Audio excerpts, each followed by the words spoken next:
Time for Fox Carolina weather. Weather Rate certified most accurate local forecast. Still very stormy for parts of our area, especially eastern sections of the upstate. Farther west, we're seeing some clearing from Oconee County east or westward, and much of the western mountains, as well as northeast Georgia, starting to see clearing. That last line moving through. But we have all of this to get ahead of us as we go through Greenwood County, where we have the strongest of the thunderstorms right now. Rumbles of thunder, Kirksey, you've really seen some very heavy rain. Lots of lightning associated with this, and we continue to see that heavy rain extending on up to Newberry County, pockets of heavy rain for Union, and then you go even farther to the north, focused heavy rain is near Gaffney and north of Spartanburg toward Chesney now.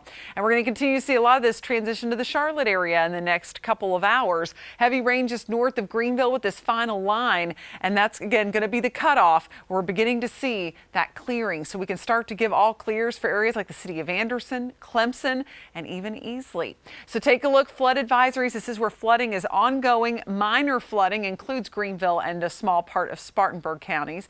We've seen over 2 inches of rain in Greenville, and that has caused us some problems, and close to 2 inches in Anderson. So just be very careful if you're going to be out on those roadways. We're looking at the timing through about 1 a.m. for that threat, but again, it's going to be mainly for our eastern sections. Mainly damaging wind, but there is still a low-end tornado threat, so we'll be watching the storms closely, and we will have those flooding concerns, and mainly for western North Carolina. Let's take a look at the forecast as we go forward with Ben Dornbach. Thank you, Kendra. Yes, rain and storms likely early tonight, but as she just said, the threat for severe weather is slowly diminishing, but still be on alert till about 1 a.m. or so. 54 degrees. Rain and storms likely early. South winds shift west at 15 to 25 miles per hour, so still a bit on the breezy side on either side of this storm system. 48 degrees in the mountains. Heavy rain and storms. Isolated flooding possible as we've got those flood advisories in effect for those areas that Kendra just talked about. So if she gives you the all clear, then yes, obviously you're clear from severe weather, but if she hasn't, still be on alert until being told otherwise.